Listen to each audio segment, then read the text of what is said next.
What if I told you that the classic 32 PSI number, the one almost everyone uses, might be silently destroying your tires, increasing your fuel consumption, wearing out your suspension, and even making your braking worse? Same car, same tires, everything looks perfectly normal. But a simple inflation habit can reduce tire lifespan by up to 30 to 40%, increase fuel consumption, and even extend your braking distance right when you need it most. And here's the part most people don't realize. Many cars leave the dealership with incorrect tire pressure. By the end of this video, you'll understand why the famous 32 PSI became a standard, why it's wrong for most modern cars, and what the correct pressure actually is, based on engineering, not guesswork. Stick with me until the end, because the most dangerous mistake is the one people make thinking they're doing the right thing. Number 1. Where did the 32 PSI myth come from? Ask 10 drivers what the ideal tire pressure is, and at least 8 will say 32 PSI. Like it's some universal rule. But it's not. This number goes back decades, when cars were lighter, tires were narrower, and suspensions were softer. Back then, something between 30 and 32 PSI worked as a general average. The problem is, cars evolved. Tires changed. Vehicles got heavier. Weight distribution became more complex. But the habit, that stayed frozen in time. Number 2. Why the number on the tire is misleading. This is one of the most common and dangerous mistakes. That number on the sidewall, usually between 44 and 51 PSI, is not the recommended pressure. It's the maximum safe limit. It exists to prevent structural failure under extreme load conditions. It has nothing to do with comfort, grip, or real-world performance. Using that number as a reference is like driving your engine at redline all the time just because it can handle it. What tire pressure actually controls? Tire pressure affects way more than comfort. It determines the contact patch, heat buildup, wear pattern, suspension load, steering response, and even braking distance. Too low pressure leads to sidewall wear, heavier steering, more heat, and higher fuel consumption. Too high pressure wears the center of the tire, reduces grip, makes the ride harsher, and worsens braking on uneven surfaces. The ideal point is balance, not guessing. Number 3. Why 32 PSI doesn't work anymore. Here's the reality.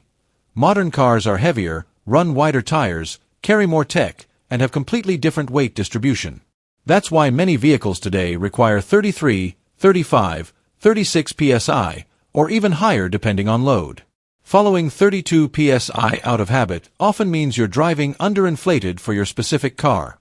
And underinflation is the number one cause of premature tire wear. What mechanics see every day. Ask an experienced mechanic what destroys tires the most, and they won't blame bad brands or rough roads. They'll say, incorrect pressure. It's extremely common to see nearly new tires with worn edges, TPMS warnings ignored for months, and alignment blamed unfairly. As many professionals say, the problem starts with air, not rubber. There's another factor too, fuel economy regulations. In the US, manufacturers often optimize tire pressure to reduce rolling resistance and improve MPG numbers. But higher pressure can slightly reduce real-world grip and comfort. So automakers choose a balance point. And that balance is on the door sticker. Number 4. Why front and rear pressures are different. Open your car door, and you'll likely see different numbers for front and rear tires. That's not a mistake. Most vehicles carry more weight in the front due to the engine, transmission, and steering system. If you set all 4 tires to the same pressure just for convenience, you're ignoring how the car actually works. Over time, that leads to faster front tire wear, less precise steering, and reduced braking stability. Another detail almost nobody considers: load. A car with just the driver is one scenario. A fully loaded vehicle with passengers, luggage, maybe even roof cargo, completely different story. More weight means more tire flex, more heat, and more wear. That's why there's a separate pressure recommendation for loaded conditions. Ignore that, and you increase the risk of tire failure. Why checking pressure cold is mandatory. Tire pressure must be checked when the tires are cold. That means before driving or after the car has been sitting for a few hours. While driving, tires heat up, and pressure increases by about 1 psi for every 5 to 6 degrees Celsius. If you check them hot and release air, The next morning your tires will be underinflated.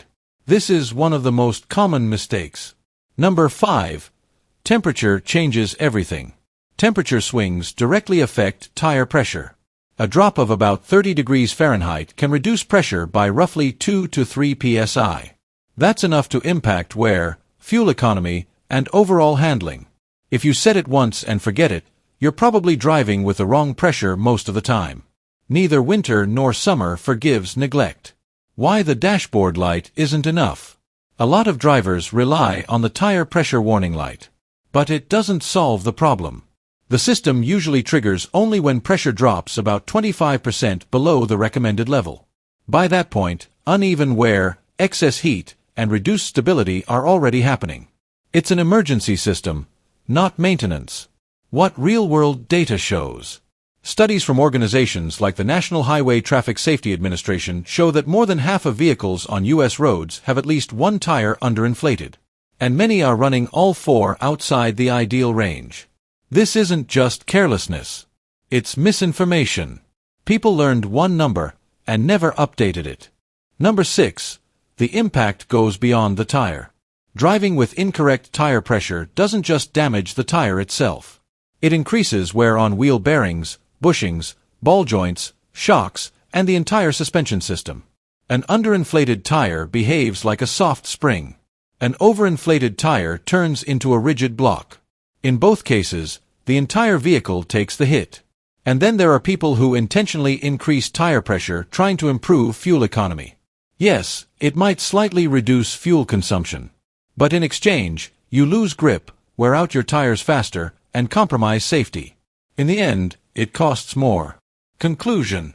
Remember this. The only number that truly matters is the one on the driver's door jamb. That value was defined after extensive testing involving suspension, braking, stability, load, and durability. It's not random. It's not exaggerated. It's the balance point of the vehicle. Everything else is just adjustment on top of that. Never a replacement. And that's exactly where most people go wrong. Number 7. Completely forgetting the spare tire. It sounds basic, but it happens all the time. Drivers take care of the 4 main tires and completely ignore the spare in the trunk. Roadside assistance professionals often report a frustrating reality. A large percentage of calls end with the same discovery: the spare tire is flat too. Tires naturally lose pressure over time, roughly 1 PSI per month. If you haven't checked your spare in a year, there's a very high chance it's unusable. And there's another important detail. Those temporary spare tires, the so-called donut, operate at much higher pressures, usually around 60 PSI. If you've never checked it, you might be trying to use a spare sitting at 35 or 40 PSI. That's not safe. You risk damaging the tire, the wheel, and even losing control of the vehicle. Every time you check your tires, take an extra 30 seconds and check the spare. Inflate it according to what's indicated on the tire itself or in the owner's manual. This simple habit can prevent you from being stranded on the side of the road with a completely useless backup plan. Nothing ruins a trip faster than finding out your Plan B doesn't work. Now let's move to a modern and expensive mistake. Number 8. Not resetting the tire pressure monitoring system. Most modern vehicles in the US come equipped with a tire pressure monitoring system, or TPMS. The problem is, many people inflate their tires and drive off without resetting the system. That's a serious mistake.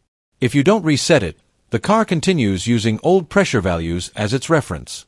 That means if a tire loses pressure later, the system may not warn you at the right time, because it still thinks everything is normal. A lot of TPMS-related issues come down to one simple cause: no recalibration after maintenance. And the fix is easy. After inflating your tires, turn the ignition on without starting the engine, go into the dashboard or infotainment menu, and find the TPMS reset option. Confirm it, then drive for a few minutes so the system can register the new baseline. It takes less than a minute and ensures the system actually works. Some vehicles do this automatically, but you can't rely on all of them. If the reference point is wrong, everything else becomes unreliable. Now let's talk about a mistake involving mixing things. Number 9. Mixing regular air with nitrogen without understanding it. Some tire shops offer nitrogen inflation as if it's a premium upgrade. And yes, there is some science behind it. Nitrogen leaks more slowly and is less sensitive to temperature changes. But here's the problem. If you top it off with regular air later, you dilute the nitrogen. After a few refills, it basically becomes regular air again. So you paid for something that lost its benefit. If you choose nitrogen, you need to consistently maintain it with nitrogen. But let's be real, for 99% of drivers, regular air works perfectly fine. The real secret isn't the gas. It's consistency. The benefits of nitrogen in daily driving are minimal. In practice, you'll get nearly the same results just by maintaining correct pressure with regular air. Don't fall for unnecessary upsells. Now let's move into a more technical and critical point. Number 10. Ignoring the impact of load. The ideal tire pressure changes depending on how much weight the vehicle is carrying. Driving alone with no cargo? Use the standard recommended pressure. But going on a trip with 4 passengers, luggage, and a fully loaded trunk? You need to increase pressure. More weight causes greater tire deformation. That leads to more heat and higher internal stress. If you don't compensate for that, the risk of tire failure increases, especially at highway speeds. Your owner's manual usually provides the correct pressure for fully loaded conditions. Use it.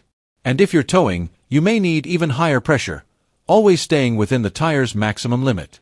Ignoring this is exactly the kind of mistake that leads to blowouts during road trips. And it usually happens when the vehicle is fully loaded. Think of it this way. The tire was engineered to support a specific load at a specific pressure. If the load changes, the pressure needs to change too. Otherwise, something will eventually give.